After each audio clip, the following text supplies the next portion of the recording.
pensando mucho cómo se fuera esta noche la última vez.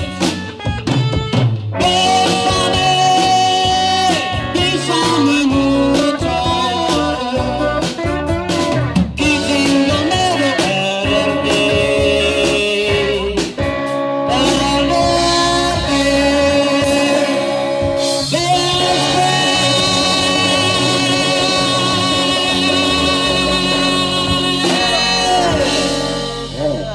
Hasta la